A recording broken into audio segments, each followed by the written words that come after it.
Okay, I'm going to show you how I'm trying to set this thing up according to your instructions. So I'll turn it on.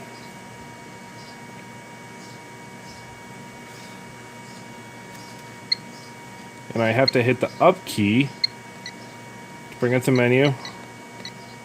Go down to custom carrier. I'll set this to 10.6. I'll scroll over, and the next thing I run into on the carrier, I can't set it to 10600. So we'll go there, and it won't let me change anything else. So I'll scroll over, and on the symbol, if I'm going for like Galaxy 19, set this to like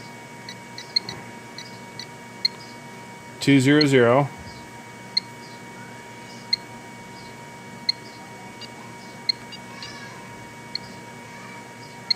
Here,